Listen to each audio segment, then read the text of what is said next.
You're on mute. Shouted in the background, I'm on mute. You heard that, didn't you? I was on mute. Welcome to PRTv Spurs. Paxton Road TV, talking points number 126. I don't even think I've got the thing in the background to put up as the overlay yet. Oh my God! My God! It's falling apart. It's like the Tottenham defence. You see that? It's all going wrong. It's all going pear-shaped. We've got piping up in the background as well. It's all going like as we just saw. As we just said, Tottenham's defence. But this isn't going to be 5 in a row. Here we go.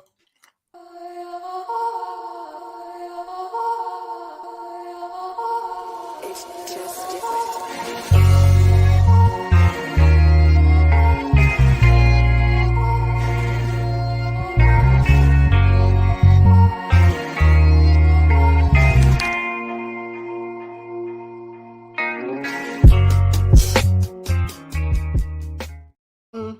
The music's still lovely, as is the weather. Wonderful out there. Welcome, everybody. I'm Sam Spurs for Life. This is Paxton Road TV, PRTv Spurs, Talking Points, episode 126. Uncomfortable Conversations, part 4, the resurrection. Because we didn't know whether we was going to continue this after last week, but it appears that we're going to have to because needs must. Anyway, joining me tonight.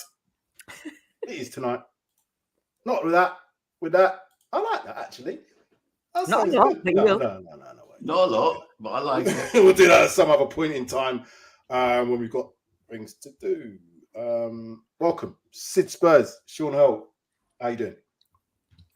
Yeah, I'm okay. I'm okay. I've just watched a lovely interview with our esteemed leader, and I'm feeling better.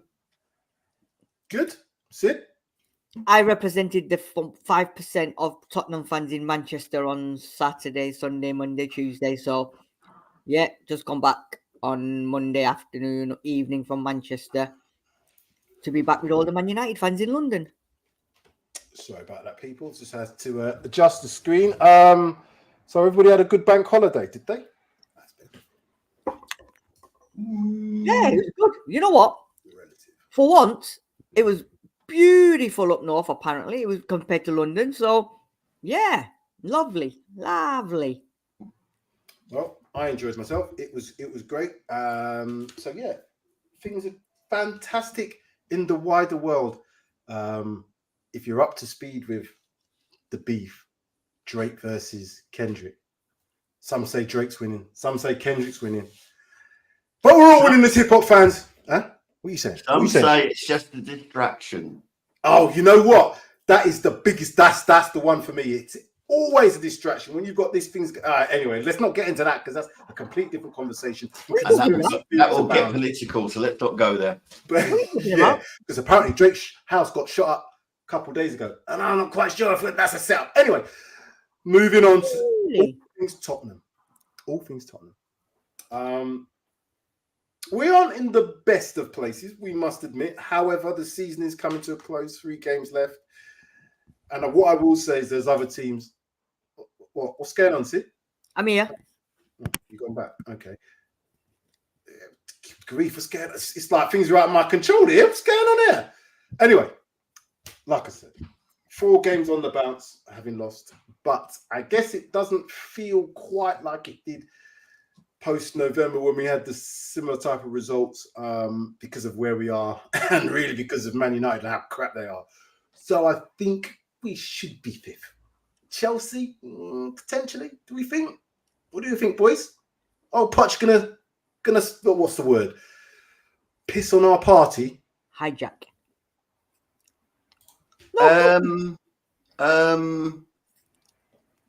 I tell you what, on Sunday afternoon when it was 4-0, I was saying we ain't going to win another point for the rest of the season.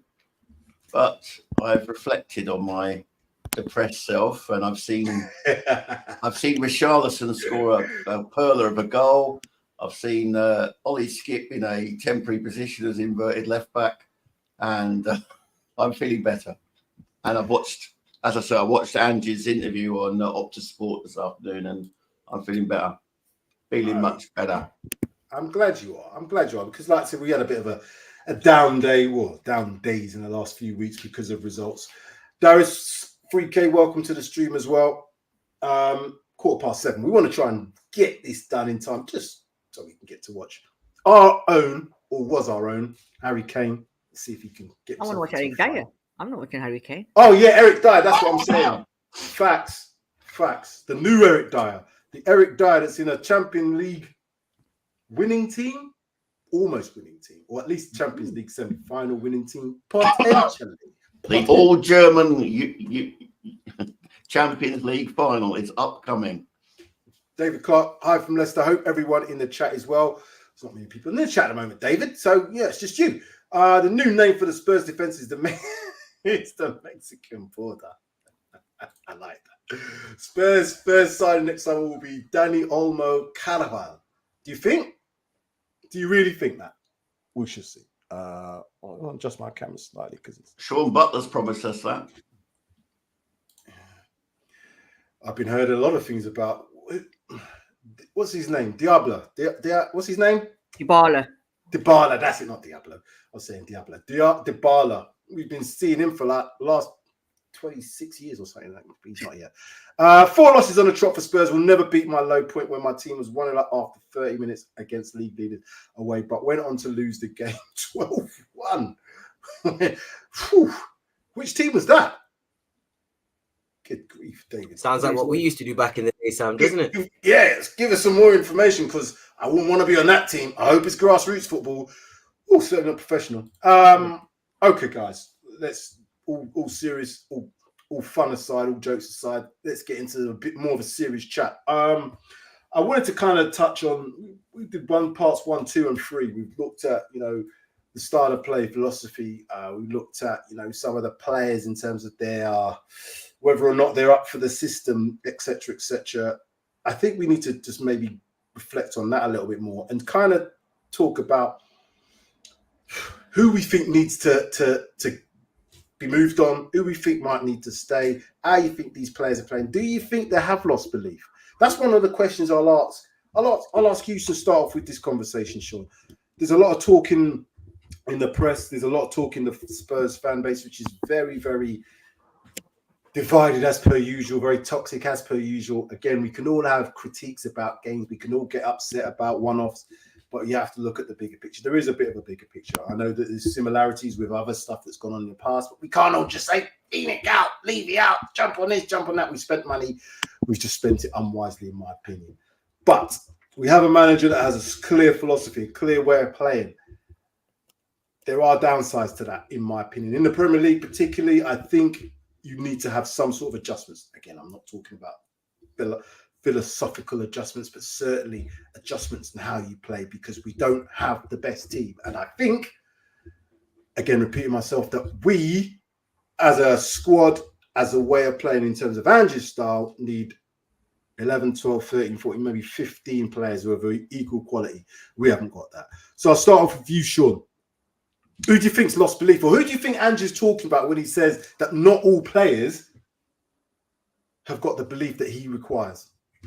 And I know it's a bit of a loaded question, but you just give your own opinions, my friend. Who is he talking about? That's that. I don't know. I don't know whether he's actually singling out individual players. I think he's just saying that. I just think he's saying that the team is not playing with the same freedom that they were playing at the beginning of the season, and he seems that I think what's happened is that he feels that as results have gone against us, that players stop doing the things that gave us the success in the first place. And that's he says it's. He expected it. He actually expected it probably much earlier in the season. But we have that sort of, that kind of honeymoon period, which went on much longer than he expected. But he says it's always going to be the same when he was committed to change, and he hasn't had. He's only had 2 windows, and he's done the best he can in terms of getting players out that he knew would never be, up for his particular style of play. But, he says there's a way to go. And he was in the interview I saw this afternoon. I recommend everyone go and see it. It's only about 12 minutes long. He says, he's talking about how, someone put to him the stat that he's got more points in his first 25 game or 35 games than Arteta or Klopp did. And obviously they arrived part way through a season and things like that. But, they didn't take over a team which was, as he says, was 8th and dropping rather than 8th and on the rise. So I think it was, that gave me, pause to reflect and think that, he knows what he's doing more than the fan base give him credit for. And I think he will have there'll obviously be a new transfer window. There will be players that there might even be players that we've really taken to who might be on their way, but he will improve the squad, 100%. I believe he will improve the squad. And, and he admitted again, there will be hiccups next season as well. And it may be that the pressure comes on because you're competing for a trophy or you're competing for for something. And that's when you find out about the players that you've got, and he'll definitely have earmarked players to depart. Who they are, we can speculate. I don't want to speculate, to be honest, because I just want to see the window take place. And, Okay.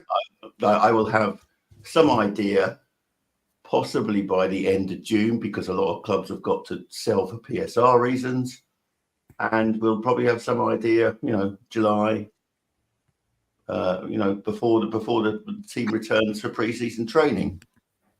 We'll see. I'm not panicking. I was a bit unsure on Sunday, I must admit. And I was saying, this is these are the performances of a team that has kind of not, has given up. And, I said it would be just like us to lose to Burnley and Sheffield United. But I do feel that we'll get the points from their games, which will ensure that we're in the Europa League next year. And do you know what? You can say what you like.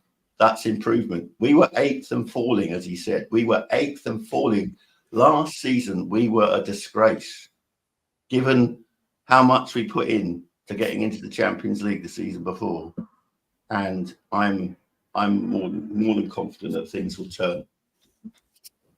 Sid, I'll ask you the same sort of thing. Thank you, by the way, Sean, because like I said, it's not for me to give to load any questions. So if it appeared to be loaded, I apologise. It's not supposed to just want opinions. Sid, same thing. Do you think?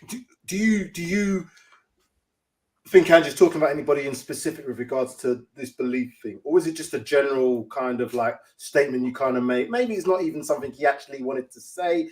Emotions get the better of you sometimes. But is there anybody in particular that you think you might have been speaking about? I'm just wondering how comes Darius has got sun in his room and I haven't? Man's got shades on, Look at him. Man's got shades on. I'm on the beaches, mate. Just like we are in this season. I'm on the beaches, mate. I'm sorry. Ooh, no need. Just on the beaches. Need. But please continue. Don't let me disturb you, Sid. Ooh, no need. I honestly, I think what Sean was saying, I sort of agree and disagree. I think I think he's not going to name the players, but I think there is one or two players that are not on the same wavelength as Ange, or not listening to Ange. I don't know. Because if you see, there was a couple, I think I saw footage on, and I'm not saying this player is one of them, but I think Ange's now getting angrier, and there was a footage of Johnson on the touchline. Ange's not talking to him, but one of the coaches is, and there seems to be that Johnson's having a bit of a, I don't know what he's doing, but he seems to be having a bit of a mare at the coaching staff, or the coaching staff's having a bit of a mare at him. But I think there's one or two players that either don't understand Ange's system or are not accustomed to his system. But I think in general, I agree what Sean was saying. I think he's just saying it as a generalization.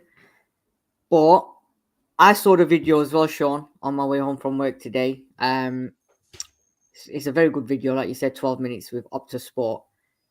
And he asked him some good questions, and he said it, and he's still saying it, that, you know what, exactly what you said, Sean.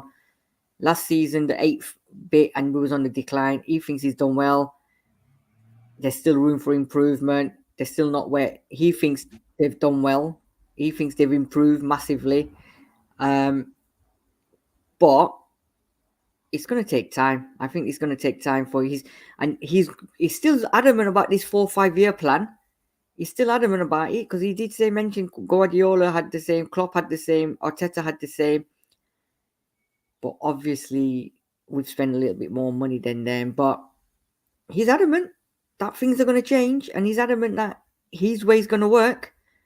So hopefully in the summer, these players that are not or don't want to play his system or are not going to adjust to his system, along with the other players, I think it's going to be a matter of, well, if you don't want to play my system, if you're not going to adjust to my system as and when I need you to, because boy, am I going to need you lot, because he keeps going on about this title next year, you know. He keeps going on about this title. Then he's going to have to say, hasta la vista, boys, and whoever else wants to go, because I want to win the title. And I want players that are going to be with me, or you're going to adapt to my system. If you're not going to, and I don't think you're going to, then see you later. So it's going to be a very interesting summer, but I think it's a longer project. But whether Mr. Daniel Levy is going to be pulling the trigger, we don't know. But Spurs fans need to chill out, stop having this meltdown. We got spoiled at the beginning of the season, and now we think, they all think everything's going to be smooth, and it continues throughout the season. And Postecoglou said, like you said, Sean, we've had blips this season. We're going to have blips next season. We've got a fantastic fan base. Our fans don't like losing games. We all don't like losing games, but these things will happen. And sort of, you got to go with the rough with the smooth.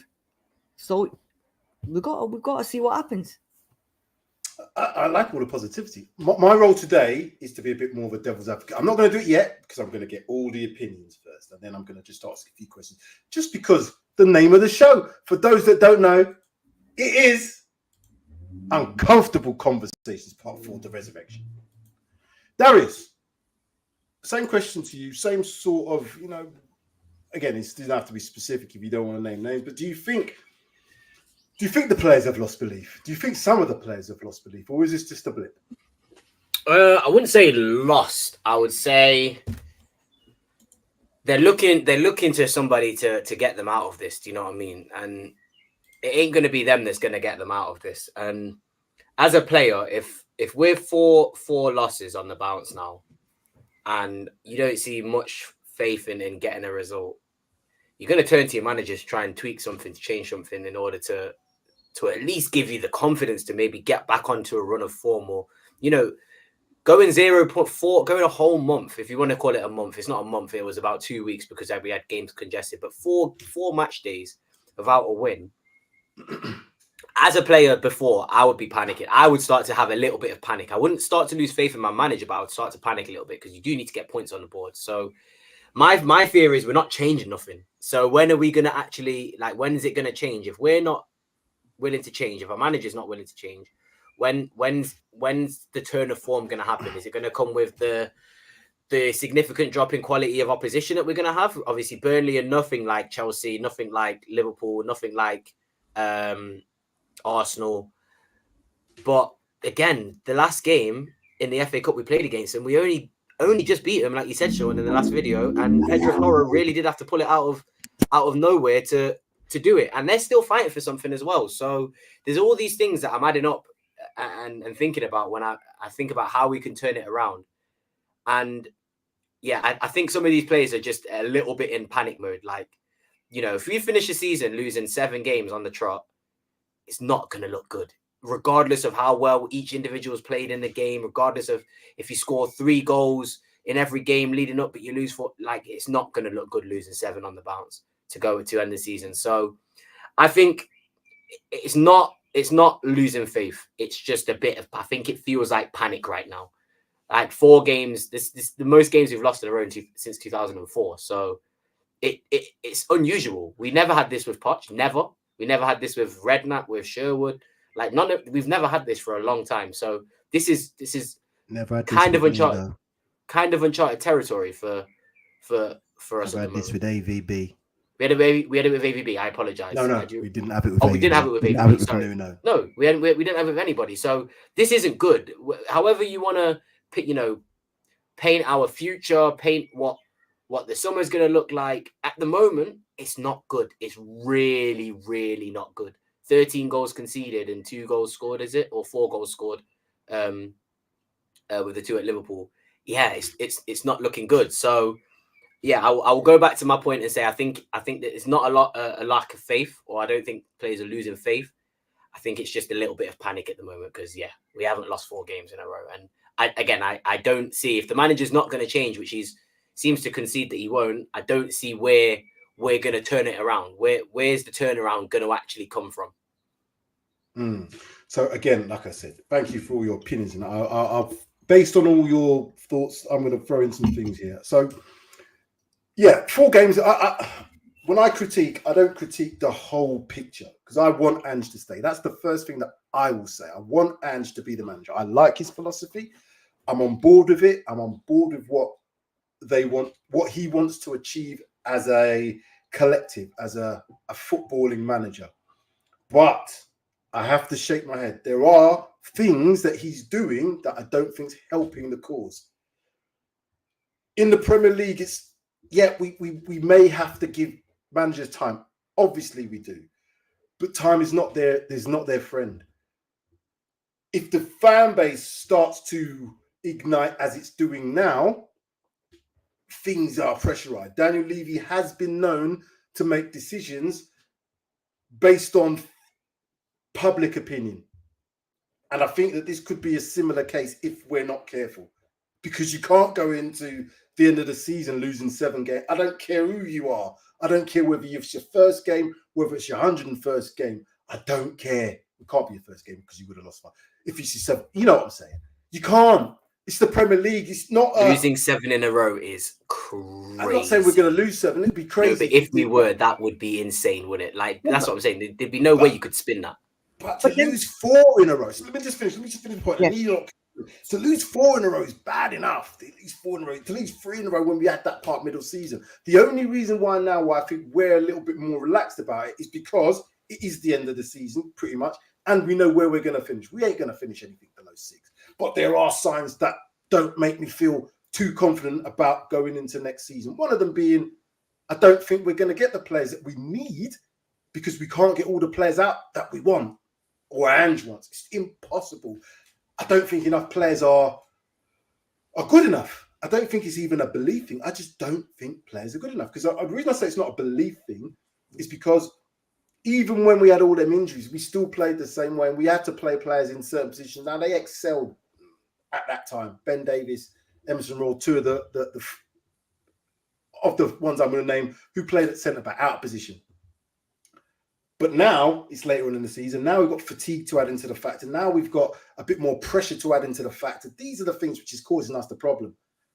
We had an opportunity to get top 4 this season because of Villa's inept towards the end of the season. But they played about 15, 16 games more than us. So I can forgive them for having their little bit of a wobble. I can't forgive us, regardless of whether or not we've had injuries. I don't care. I don't want to see 4 losses in a row. Again, I'm looking at the bigger picture. I'm happy with Ange. But he has to adjust something going into these next 3 games. Because if we lost at home to Burnley, for instance, that pressure is going to ramp up for the game against them lot, which is not even them lot, Manchester City on Tuesday, which we, in all honesty, don't really want to win because we don't want them lot to win the league. And there's a potential. So again, if we do have a bad result against Burnley, it's not going to get any easier against Man City away. Other thing I'd just like to add is managers do talk good games. Eric Ten Bags is talking the best game I've ever seen any manager in world football talk about his team, sending the most dynamic team in the Premier League. He thinks they've got a future because of the youngsters. They are shit. delusion is what I think he's living off at the moment. They are rubbish, but they've been rubbish for a number of years because they haven't fixed certain things. We haven't had a transfer window where I could say we've got everything right. We said, yeah, potential, but we've made mistakes. That transfer window this coming season has got to be spot on. We have to get rid of players. We can't be sentimental to the likes of, and I'm going to mention it, Son, Ben Davies. I'd even go in as far as even say Pierre-Emile Højbjerg. The sooner I'd even add to that effing list. We can't be sentimental with these players because they're not good enough for the system that we need going forward. That's my personal opinion. That's it. However, we're now going to talk about players that need to stay or think we should stay, and players from a positive who I think are doing well. I think the goalkeeper, as people are giving him a hard day, I think he's doing actually quite well. You know, he's being put under pressure, but he's his first year. Does anybody here think that Vicario should be moved on in the summer? Because I'm hearing a lot of that. Vicario is not good enough. He should be moved on. What? I think he's getting unfairly bashed. That's all I really have to say to that. I wish he would do a session with Pat Jennings, and Pat Jennings would tell him how to deal with the crowded penalty box. You know what I mean? When it comes to a corner or a free kick, but I think no, it's his first season in a new league, and you know, we could say a very flaky officiating performance across the league this season when it comes to interruption on goalkeepers, because you know, if Arsenal's third goal stands after basically he's barged into the net by Ben White, you know, David Raya is taking the piss with his floppy performance against Bournemouth on Saturday. You know, so there's the vagaries of the officiating that needs to be looked at. We do need to improve our set pieces, but there are other parts of the game that we need to improve too. And you know, the manager in his interviews has said that it's not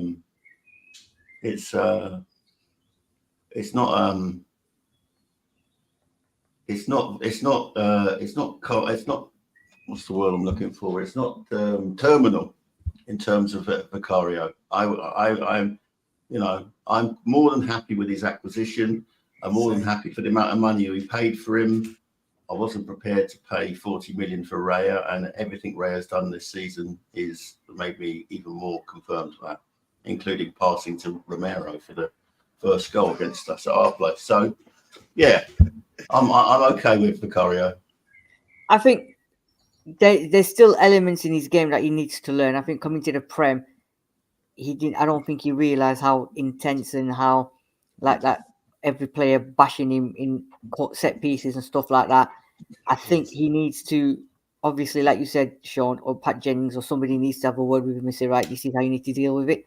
I think the most important thing for me that he needs to learn, and my boys are saying the same, is his passing is shocking. His passing is shocking. He needs to improve that passing and his decision making, because the amount of time, Sam, you've been there, Sean, you've been there, the amount of time he gets the ball and he just dilly-dallies with the ball and he's going this, that, and then he just hoofs it to the opponent players. So I think that's what he needs to learn, how to quickly deliver it, you know, pick up the ball and just bang, not do a Romero, but he's got to learn with his feet as well, because every keeper now is learning how to pass the ball, how they can dink it up top. Somebody's put it in the comment section, the long balls from a keeper. How many teams have we seen, goalkeepers have we seen? Pickford's done it, Raya's done it, Edison can do it. Pinpoint a ball that can turn defense into attack over the top. And especially if we're playing with teams that are going to be defending highline like Liverpool, we can ping, like you said it, Sam, we can ping it over the top. But he's not, I don't know if he's capable is the word I'm looking for, but I don't know if he can do that or if he's seen that. If he gets that into his game and practices that over the summer and whatever, I think that's an extra improvement. I don't want him out. Do you think he's good enough as a footballer? Because if you're going to play that system, the Edison, what's the Liverpool keeper's name? Onana. Alisson. Onana can Pickford do to a it. degree. Onana used to do it, but he doesn't do it Onana- at Man United. He doesn't do it Oh, at he Man can't. United. He can't afford to do it, man. He did it at Ajax. He was the best in it at Ajax. Yeah. So what I'm He saying, did it at Inter as well. Yeah. do you And think, Inter, sorry, do you yeah, think he's good completely enough? forgot Do you about think? Inter. Do we think that Vicario is a good enough footballer to be able to play the system that Ange wants to play out from the back? Because I'm saying this now. I think he's coached to play out from the back. I don't think, as we were saying, Of course he is. he's not given the license to play long. But because you're coached in a certain way, your default is to play what the manager does, and that's what you should be doing. If it's what your manager says is the philosophy, it's part of what you do in terms of a system and all that, you should be trying to do that. And he will then take the responsibility if it goes wrong. So if he was to be playing out and it goes wrong, I would, if I was coaching, because I've done that coaching, I'll take responsibility for that. I've told, that's what you come out and say, because you support your keeper. But do we think he's good enough as a footballer to be able to play that way? The Alissons, the Edisons, the Onanas, the Pickfords. Listen, I think that's coached into you, and that's like we said, Sean. That's for the goalkeeping coaches and the manager to show him that and to teach him that. Because you said it, Sam, the other day. If it's not working going down the sides, if it's too slow, we're too predictable. If you've got that in your locker where you think everyone's thinking, all right, they all think I'm going to go left to right to back to front. I'm going to ping it over the top for Son to run onto or Johnson to run onto. You can do it. So you've got to get that coached into you. And I think every goalkeeper now, I think has that or are coached that about feet, because the way the football is going now, the way the Prem's going, I think in the Italian league, German league, any league, I think they want keepers to be good on the ball. I think it's so important, though. I mean, if you look at sometimes the way that Arsenal and City play, because they include, and David Ray is a great example, because they include the keeper in their build-up, it's almost like having 11v10 on the pitch, because David Ray is basically taken up a centre-back position, and then either Gabriel or Saliba will push on forward. It's almost like they've got an extra man on the pitch. So Chip him. Depending how important it is, I don't necessarily think we like to play out from the back, obviously, from goal kicks and stuff, but we don't really use Vicario in the build up necessarily. Like once he's distributed that ball out the back, we're not sort of going back and forth to Vicario. So and that was the point I was going to make, Darius, because you're right, he plays out from the back, but I don't see him then passing back to him. They play it across the centre backs, and then I think that's deliberate because he can't really do that, and I'm not mad at that. I think Vicario is a shot stopper. We knew he was a shot stopper. He had the highest save percentage for I can't remember. Do you know Empoli? I can't remember what team he played for now. Empoli, yeah. Empoli, yeah. He had the highest save percentage in Serie A, and he was facing quite a lot of shots as well. So it's, for me, we need to not play to his strengths necessarily, but for example, with corners, I keep coming back to it, but if the corner tactics or if the defending, marking, whatever you want to call it, is structured properly, we won't get ourselves in those situations, if that makes sense. If everyone knew where to be, what to do, Vicario wouldn't get targeted. And I also think that you could just push, you can, if you really want to, you can push that player off the keeper.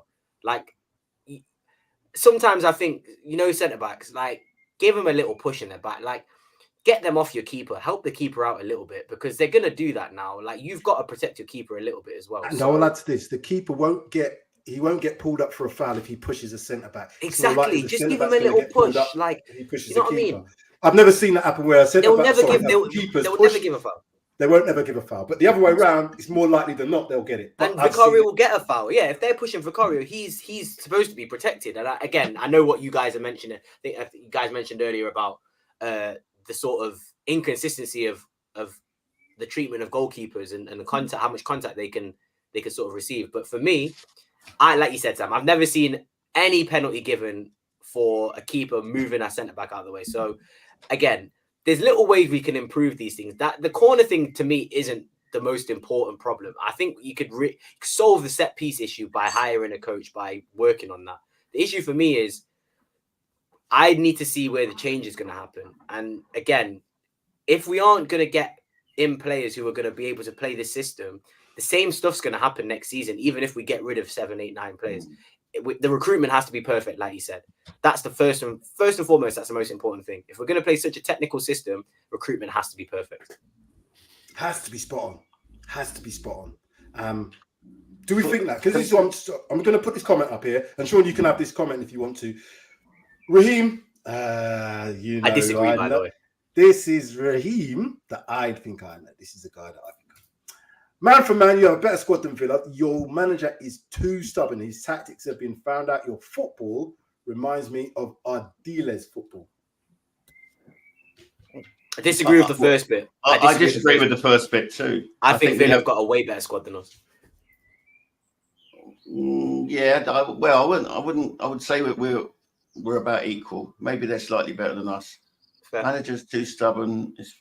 The football is nothing like Ardiles football because we didn't have defenders of the quality of Van der Ven and Romero when Ardiles was the manager. You know, we had Stuart Nethercott and Sol Campbell, I think it was. So, you know, it just goes to show but they weren't as good as the defenders we have at the moment. So no, I think that I generally disagree with you, Raheem. Sorry. Sid, have you got any other thoughts on that? Do you know what? I think David put the other bit. Yeah. Is it that one? No, it's not that one. It's about straight after I think Raheem put the comment. Was it this one here? Nothing like Ardiles football. Yeah, nothing like Ardiles. We had a world-class six and a Conference League defense. David spot on. Our front six was absolutely mental under Ardiles, and we could cause havoc. But the defense was shite. I think Villa. I don't think man for man they're better than us. I think we're not better than them man for man. For example, Ollie Watkins had take him all day long. Right. Martinez. Bailey. Ruiz. Diaby don't even start for him, and I take Diaby as a starter for us at the moment. But Naniolo, Buendia's not even been playing this season. He's been out injured. Yeah, Jacob Ramsey, they've got that new kid, that Morgan kid, Konza. Yeah, but Douglas Luiz is an elite midfielder. McGinn, like their team is better than ours, I think, significantly. But that's just my opinion, obviously. I don't think significantly. I don't think significantly they're better. The reason we're saying that is because they're all playing well and that's where they are and this, that, the other. But see, don't we have to add into context? They've played about 17 more games than us, something like that. We had, at the time when they had played 50 and we had played 30. They've not had injuries we've had. Let me ask this question: If we continued the form that we had in the first 10 season, would we be having this conversation about they're better players than our players? I don't think we'd be saying we'd be almost won the league by now if we had the form in the first 10 games. So the point is, you know, that's never going to be the case. You're never going to get that case where that form is going to continue. And you've also got to factor in that we're going to have more games next season. So even if we had the league start to next season, I can't see how we could keep that form up based on the way that we play, the structure and how we play, because it is so technical, as Darius said. It is so energy depleting because of what you have to do. Just think about it. If we didn't have Van der Ven as a centre-back, and I want to get onto the centre-backs in a little bit. If we didn't have Van der Ven as a centre-back, well, we've seen what happens when he's not playing. We might get away with it for 1 or 2 games against lower level oppositions, but teams that know what they're doing in terms of transition will always be able to make the best of that situation when we haven't got that pace with Van der Ven because of the fact that we don't have left and right backs. So if you play that ball into that space with a defender that's not as quick, when you haven't got fullbacks in there, you're asking for trouble. You are asking for trouble. So it's built on the fact that you need to have pace. I'll just go back to the Vicario thing as well. The shot stopping thing is why I think he's been brought in. And I'm saying that because the way that we play, we give up opportunities. So we have to have a good shot stopper in goal. Now, if he can improve on certain things, Vicario, this is in terms of his crossing ability, that can be learned. I'm happy with that. I've seen De Gea go through all that sort of situation where they said he's never going to make it in the Premier League, one of the best. I've seen Petr Cech go through it, one of the best. So every single player in terms of that position will go through aspects of the game where he's going to have to improve on it. What I don't think you can really improve on that great is your football ability, i.e. to become a better footballer as a goalkeeper, because it's too late in the day, in my opinion. You can improve your technique. Go on, Sid. Sorry, Sean. Yeah, sorry, you just reminded me of something I wanted to say a little bit 5 minutes ago in terms of Vicario's footballing technique. and your system to work well, you need to have really good 8s and wingers, because there is a time that you're going to have to chip the press, and I don't think that our 8s and our wingers have done the job in order to 100%. control the ball. And 100%. if you want to chip the ball, not necessarily a long ball over the defense, but if you want to just move through into the that lines, space, into that little into space, that space, you need really world-class 8s and wingers. But you know what else as well? Just to add on that, Sean, and this kind of goes out to all of you. Let's not forget who our first target was for a goalkeeper and who was basically going to join us. It was David Raya. And David Raya, for me, when I watch Arsenal, is very, very, very important to the way they play. And I ask you the question, would you rather your keeper be like David Raya, where I don't think David Raya is anywhere near a shot-stopping quality of Vicario, but I also agree that David Raya's distribution is miles better than Vicario. And he's the person who can find those pings. He's very good at spraying those passes to those players and finding players in that exact space that you're talking about there, Sean. So as a fan, who would you rather prefer? So just to add this context to what you're saying, Darius, because you're spot on with that. The reason Arsenal changed their keeper for David Raya as opposed to, what's his name? Ramsdale. Ramsdale. They were facing a lot of shots. Ramsdale is a better shot stopper, but he can't distribute. Arsenal, Arteta, changed his, not philosophy, but changed his system to allow more control, to allow less opportunities at their goal. Hence the reason why they got the best defense in the league this season. 100%. And also because of Declan Rice as well. And that's a fact. I don't think that their improvement defensively is down to David Raya. No, that's what I was going to say. So I don't think his distribution is anywhere like elite. It's nowhere near like. I think it's better than Ramsdale. Oh, he can spray a pass. Definitely a lot better. I have seen him in games against us put balls out of the field. But that will happen with the risky passes. And then what was he doing for the Romero goal? I agree, but what we have to do, if we're going to add that context to it, we have to say the same thing. Keepers will make mistakes. Keepers will do things out. He's probably going to end up with the golden boot. Sorry, golden gloves. He's already won it. He's already won it. It's already confirmed. Without having to really do anything to show me that he didn't even start the season. He didn't even start the season exactly in terms of shot stopping. So it's not shot stopping why he's been brought into the Arsenal team over Ramsdale. It's because they can build up play. He is that 11th player. So when you've got 11v10, they play with, again, very similar in terms of very aggressive in terms of playing high, but they play with a little bit more control, and he has the ability to go back to, yes, he's going to make mistakes.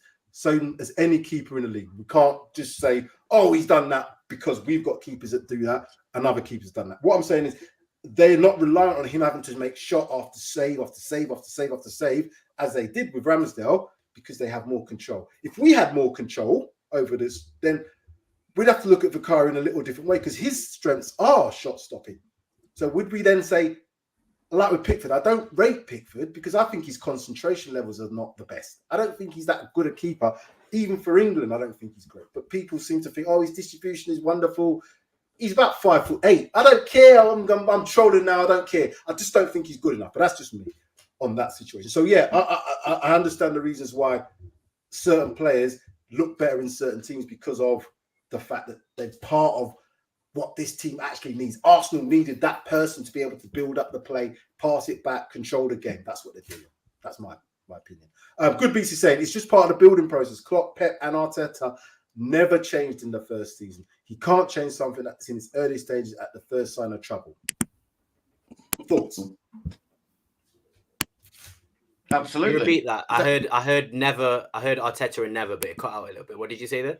No. It's on. Oh, you can't see it on the screen. Sorry, it's the comment. Sorry, apologize. Let me read it. Carry on. Yeah. Well, that's exactly. That's the thing. You know, you need to see the players that you've got. Can they play the system? That can't. If they can't play that, then you move them on. You know, as best you can. So he needs to. You know, he's used this season as a gauge of where we are at. He needed to change. I think that by and large, as I've said before, we were 8th and falling. We're now 5th and getting back to being nearer the top of the table. I would say we're a much better team this year than last year. The points, 100%. the points and the place prove that. They're the stats that count to me. So, I think it will be. There are rooms for optimism, but I don't think we're going to get to centre backs tonight. No. Sid, I just want to ask Sid something, because we've talked about, everybody's here has touched on it. We need to get better players in. We need to do this. We need to get rid of the players that can't play the system. How easy is that going to be in terms of what we've seen historically from Spurs, given the fact that PSR, or whatever you want to call it, financial fair play, blah, blah, blah, is changing the way that the game is almost played. It's almost changing how the game is played. And the reason I say that is because I looked at Newcastle when they got there, or they were celebrating like they'd won. They had won a lottery deal, one of them Euro millions, 100. They thought they'd done everything, but now they've seen that they might have to sell players to be able to balance what they've done from a financial fair play. We've seen Nottingham Forest try to buy 2,000 players in one season, didn't work out for them. You know what I mean? So again, we have to look at this realistically. And this is what I'm saying about when you just said it, Sid, earlier. Andrew's still looking. I haven't seen the interview, and I'm going to look out for it later. Andrew's still talking about challenging, winning, or going for the league next season. No. Not if we're playing. Just no. I've done that. I've made that mistake before. I ain't making that mistake again. How do you think we're going to get rid of these players and bring in those players and be able to do this, what we talked about, challenge for league and play in Europe and do well in domestic cups? How's it going to work? You're going to have to terminate contracts. The ones that are in the last year of their contracts, Daniel Levy's going to have to... Angie's going to have to say to them, mate, get rid of these players. Take the hit. We're not going to get rid of them. We're not going to sell them. So buy him out of the contract. If he's got 1 year left, then tell him, get the year out and get the fuck out of this club. See you later. Yeah? And then you try and sell the other players. If you can't get 20 million, then you're going to have to take less. Simple. Get rid of them. Because if Angie's saying, and it's not once Angie has said it, and he's not just saying it for the sake of saying it, I want to challenge for the title next year. If your manager's constantly saying that, then at some point he's going to have to wake up and think, you know what? He keeps fucking saying this. I'm going to have to deal with this now. And if Ange says to him, go and get me the play. I'm not saying, obviously, Rome wasn't built in a day. He's not going to turn around and say, all right, here's 15 players. There you go. See you later. No. Postecoglou's already said that it's not a quick fix. I need X amount of windows and I can get X amount of players in. I think he's got the players in there at this precise moment that he thinks are capable of doing it. We're tweaking the system. Players have got injured. Players have come back from injury. Going back to a point that you guys have said before, Villa haven't lost any players like we have. Bentancur's, Madison's, Van der Ven's. I don't know about that. They lost Mings at the opening day of the season. I was going to say. But then they've got players to fill in. Yeah, Mings is shit though. I can't lie to you. Yeah, and then they've come back and out of form. Clement Longley. If you said Clement Longley, I'd have been like, yeah, fair, Sean. But I despise Tyrone Mings. I think he's awful. But I think you know what, he's gonna have to. Something's gonna have to change, and like I said, he's gonna have to say to him, get these players out of the club, because the last thing Ange wants is Ndombele's and all them not coming back, because that, like you said, Shane, then that thing is the squad, and he can't. Fair play comes into it, everything else comes into it. So Daniel Levy's gonna have to start taking hits, man, literally, and I don't mean from people hitting him or shoot bys or dot whatever. He's gonna have to start taking hit on players, whatever they're earning or whatever price tag they've got.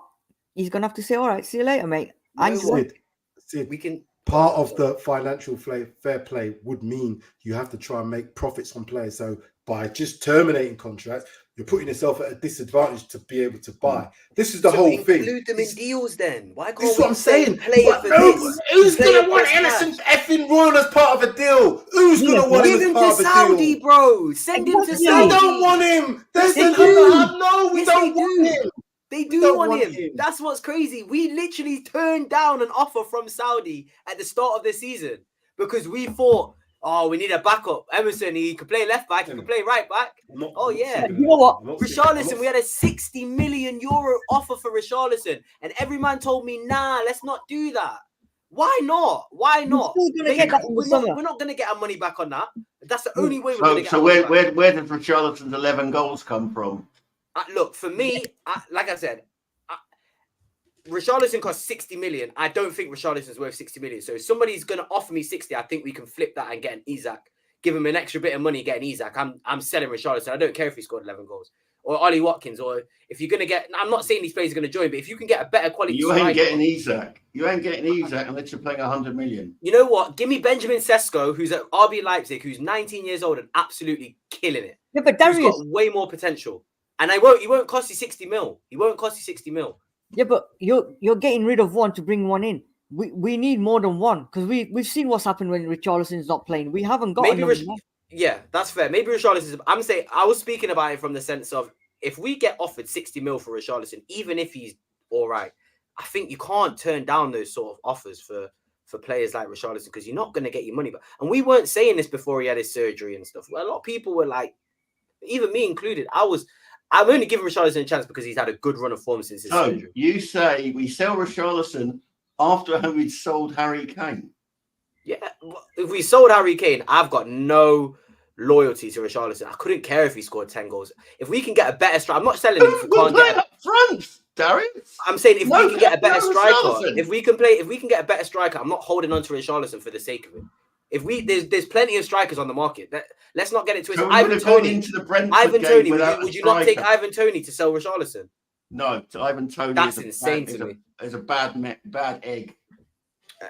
Look, people would say Elise don't really. Again, like these are the you don't have to like. I really don't think that we need to. Like I said, we need to really think about, are these players going to have the impact that if we're challenging for a title, Richarlison is not going to. Like, I'm trying to think about it from Ange's perspective. He wants to challenge for the league. Like, these players that we've got aren't going to challenge for the league. Ivan Toney doesn't get you challenging for the league. I think Ivan Toney has shown a lot more for me than Richarlison has. Has he got definitely? How many goals has he got since he got back in the Brentford team? What's he on? 5, 6? He's not even starting games, man. The other day, I think he was benched.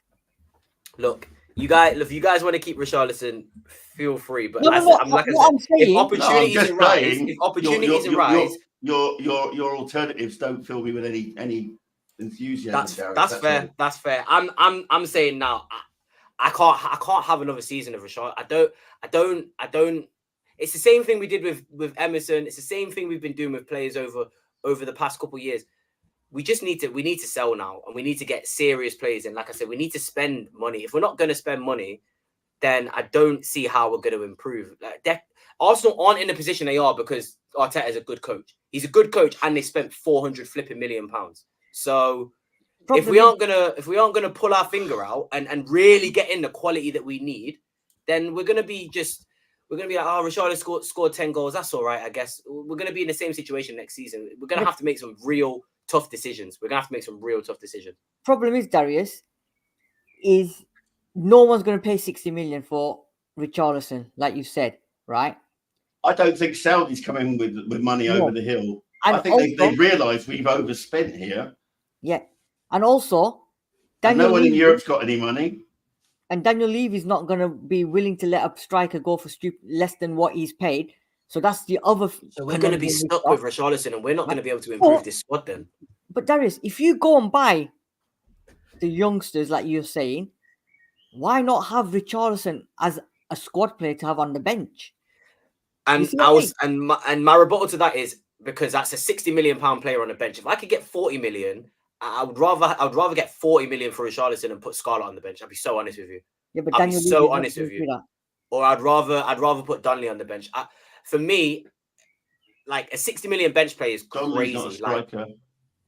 But why are we going to... If you can cash in and reinvest that money into positions that we need, for example, defensive midfielder, for example, backup left backs and backup right backs, for example, a left winger that we don't have any good left wingers, in my opinion. There are other positions that I would rather, spend the money on. Okay, we don't get a Tony, we don't get a whatever, but I would rather go and get again, we need to fill our squad. Backup left back, backup right back, left winger. Strikers, we've got so many young strikers who are on loan coming back. I'd rather take a risk with one of them. Valise, I'd rather take a risk with that, even if you don't want to spend the money on a striker. I think Richarlison is value just sitting there, and we could make a little bit of money off him. Maybe not profit. We can make a bit of money off him and reinvest this into positions and players that are going to have an impact. Because at the moment, for me, Richarlison scored 11 goals. He's had a decent season since he's come back from his injury, but the inconsistency of being on the pitch and all of that encapsulates, doesn't seem worth it to me. Doesn't seem worth it to me. And we'll look at the Kai Havertz thing and think they've spent 65 million on Kai Havertz, but he's the purpose has been fit. He's got more goals than Richarlison. I know he's played forward, but he's filled roles. He's the purpose has been fit. That's what the point I'm trying to get at. We need to. Saying that at the beginning. No, they weren't. But this is what I'm saying. I can see now why he signed him. Improved the height. He's improved the physicality. He's very good at hold up play. He's very good at creating space for other players. So I can see why he did it now. I was again with you, Sid, saying, nah, that's a lot of money. But when I look at players like Brennan Johnson, 50 mil, I'm not seeing the worth in the money. But I'll give Brennan Johnson a chance because he's 22 and he's doing things that make me think, okay, cool, Ange can do something with it. Richarlison, for me, I'm just finished. I'm done. Maybe I'm being a little bit unfair on Richarlison, but I just think I don't see a future when we could get a bit of money for him. We could reinvest and potentially, we could still get goals from other positions, left winger, right winger. I don't know. I feel like we're a bit too loyal with these players. I feel like I would get rid of a lot of players. You're forgetting one key factor, Daniel Levy. That's true. This is why I'm scared. This is my whole point why I'm scared. This is why I'm scared, because I know we're not going to do what we need to do. The referee's rang the bell because this part 4 is going Bayern Munich playing now. And we're going to need a part 5. The resurrection is for real. 3 days in, we're going to have another race. Because this is great therapy, guys. Though. I really do appreciate it. Like I said, there's so many opinions and so many different ways to look at it. And I'll just add on a Richarlison thing. I kind of agree with you, Darius, but then I kind of don't. Because if we get rid of Richarlison, we ain't got no goal scorers. Exactly. And if we don't get the number 9 that we want, that kicks in and does everything that we want, when we've been crying for a number 9 for X amount of seasons, we don't seem to have got the one that we think that we should have. So what makes us think we're going to be any different when we're talking about not spending money more than 50 million on a player? You ain't going to get no serious striker for a less than 100 mil if we're really serious. Isak being the prime example. You're going to get him out of Newcastle, you're going to have to pay a lot of money. Now, there might be other available. There might be potentials. There might be players that we kind of look in other leagues and say, oh, my God. But I'm looking at proven now. I don't think we can take risks. We've taken too many risks. We're not going to spend 100 million on any players, so we can't even. To be honest, I don't even know why. That's why I'm scared, because I know we're not. That's why I'm a little bit concerned. But that's what I'm saying. I don't think we can sell Richard because of that. I don't think we can. I don't think you need to spend 100 million to get quality players. That's a point. That's a good point. But you're going to have proven over years for strikers, aren't you? And our manager had a record of getting diamonds from parts of the world that we don't even know about. Apart from Harry Kane, who cost us nothing, who have we got that hasn't cost us money? Or in a league that you can see at this present time that hasn't cost money? And if we're looking at goal scorers per se, the Salahs of this world we can look at cost money. We can look at Haaland. We know he costs money, and that was relatively cheap for them, but it still costs money. But if you're in the real market, that's £100 million player. Easy. Ooh, tell me. There isn't. You don't get them. You don't get them if they were. Everybody be buying them. You have to either be very, very lucky or players that have come to the end, like an Mbappe. Walking out on a free contract. Let's get him, shall we? 500,000 a week that will cost you. I mean, Tom Holland tried, but I don't think you want to see Mbappe's response. Yeah. It was funny. Listen, he looked at him and said, what? next question. What Drew's not said the other day, Sam, is going to be right. We're going to come up to uncomfortable. We might even get to uncomfortable conversations by the end of this season. I thought it might take at least a couple of years. That's what I mean. We'll do this again. Because, like I said, it's all about. Like I said, we want Tottenham to do well. I think people kind of lose sight of that. I'm not looking to to take Tottenham's legs away from them. I want them to do better. I want this manager to succeed. I don't want to go through another process of the fans losing faith. But this is the point, and this is the last point before we actually go, because we want to see our old boy playing. The fans, we have to buy into this, because we're the ones that will keep or make the manager depart in whatever way. It's going to be down to us, because Daniel Levy is swayed by public opinion. That is, if you sack a manager 5 days before a cup final, and it's Jose Mourinho who usually wins cup finals, that means you're swayed by public opinion. And if that's the case, then if Ange, don't care how good you think you are, mate. There was never a chance of Mourinho winning that cup final. I think there was. We don't know though. There was a myth. We don't. You see the way City dismantled us 4 weeks prior. Yeah, but it doesn't matter. You don't know. It's a cup final. Never say never. And if we only lost 1-0, Sean wants us to go on for longer. Sean wants we only uncomfortable lost 1-0. conversations. Right, I'm not having this revisionism. Anyway, it is what it is. If some babies and buts, that's what it's all, you know. Woo, right, I am going to ring the bell again. Ding, ding, ding, ding, ding. Let's say that's end of round 10. And we've just covered the goalkeeper. I know, that's crazy. We talk too much, guys. We're gonna end up like imagination song. Could it be mad? We're just all delusional. It's an illusion, but yeah, it is. I think Levy Byrne, before spending big on strikers, is what. Last night I went to see the Average White Band, and their biggest hit was "Pick Up the Pieces." So we'll pick up the pieces next week, shall we? If we want to continue to be mediocre and trophyless, give Kulu another 3-year contract extension. Well, Kulu, Again, they already said uncomfortable Kulu and Bentancur are players. Yeah, I'm throwing Son into that as well, and people might throw stones at me, but I'm throwing Son into that mix, and it's the same way. I don't think I can hear you say that. Unfortunately, look, for me, Son can retire at the club. I'll find a role for Son. Yes, I agree, Darius. Son's too important. Give me 5, Darius. Fine. High five, Sid. Yeah, Son is too important. We need find a role for him. We need to go and buy that guy Kangin from PSG. Lee Kangin, he's good. He's really good. Listen, people, go get Juan He-Chan from Wolves as well. If we've all just said we're able to move on from Harry Kane, Son's different. Why the hell? Son's different. Oh my God. We are going to have to go now. We are going to have to go now. That's all I'll say. Son never wanted to leave. He's never asked to leave. That's all I'll say. I'm going to come to you for your final thoughts. Sid, I'm going to start with your name with Darius. Sid, final thoughts. Final thoughts, uncomfortable conversations 5. Here we come. And young Sean, Mr. Hurl, Tottenham Tifosi. I'm looking forward to watching the game against Burnley on Saturday. Short and sweet. Sean Mr. is speaking for himself there. I'm absolutely petrified for Saturday, but I'm very much looking forward to tonight because there's a great game that's on right now. Good and I genuinely, I hope Bayern Munich win, because if Bayern Munich win, it will be a complete repeat of 2013. Bayern Dortmund in Wembley, exact same final as it was in 2013. No, that's what I'm saying. Reply to that, Good Beats, because I'm with Good Beats on that one. He can do the tour. He can say, "Come, this is where I used to sit. This is my number 7. Here it is. Look, and find this is him a role. I don't. It doesn't have to be on the pitch. And there's the bar. Find that's the ice him a role. bath over there. And look at that big. That's what Son could do. Find him a role. Only, I'm being a bit tongue in cheek, but let him do the trumpets at the start of the game on the skywalk. He can do that. We can't be too sentimental. If we can get rid of Harry Kane, and I know that Harry Kane wanted to go, we didn't have to sell him. He was in his final year, but we wanted to take the money. If somebody says 60 million, I'm saying no. I'm actually saying no. I'm saying no. Son's my boy. I'm not selling Son. That's my boy. He's retiring a Spurs fan. He's retiring a Spurs player. Cut the stream. I'm sorry. Sam. I've contradicted everything I've said. Son's the my music. boy.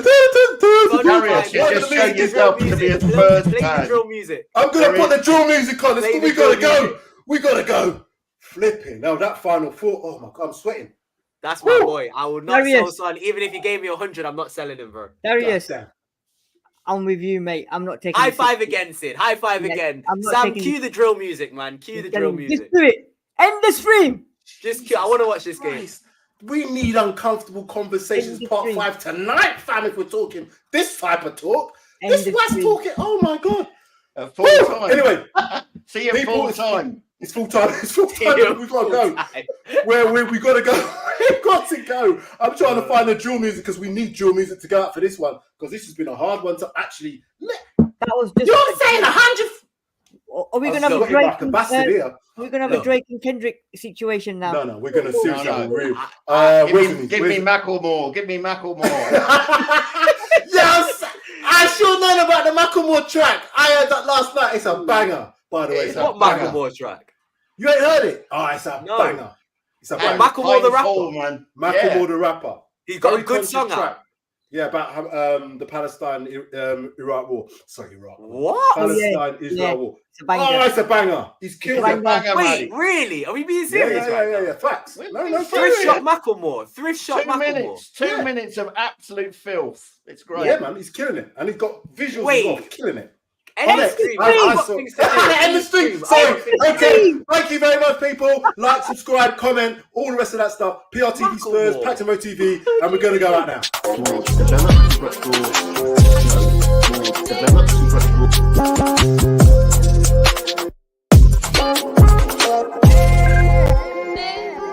More